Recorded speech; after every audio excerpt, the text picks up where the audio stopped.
of oil revenues in supporting the war against Ukraine, it was politically impossible for Western governments not to retaliate against the Russian oil sector. But sanctions were rendered almost irrelevant when a price cap of $60 per barrel for Russian exports was finally agreed. This was brought to a level acceptable to Russia. When the Kremlin started to assemble its shadow fleet of sanctions-busting tankers, European leaders looked the other way. The sanctions were limited to this price cap and were not intended to restrict Russian oil production.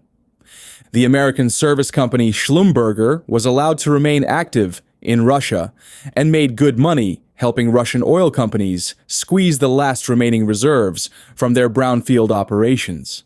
The full-scale invasion of Ukraine shone a light on the hypocrisy of Western governments. While the moral imperative to support Ukraine was strong, the readiness to take tough action against Russian energy exports remained weak. Europe was under strong pressure to reduce Russian gas imports, but doing so was fraught with major political complications. The sabotage of the Nord Stream pipelines in September 2022 destroyed 3 of the 4 pipes, affecting Russia's export capacity, but it was not a crippling blow.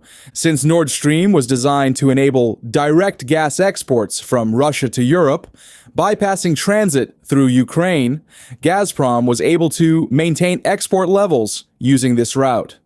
Some countries in Central Europe continued to insist that gas flows should continue.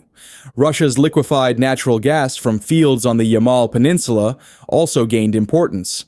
Russia's liquefied natural gas exports were significantly curtailed in 2023 as the United States started supplying Europe in large volumes. However, in early 2024, President Joe Biden signed an executive order halting these exports.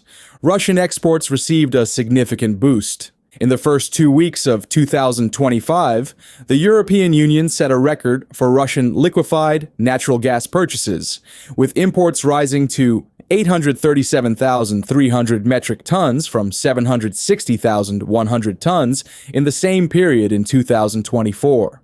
Sanctions on Russian oil were weakened due to the Biden administration's fears of high gasoline prices during an election year. Little has been done to interfere with the Russian shadow fleet that ships large amounts of oil to India and China.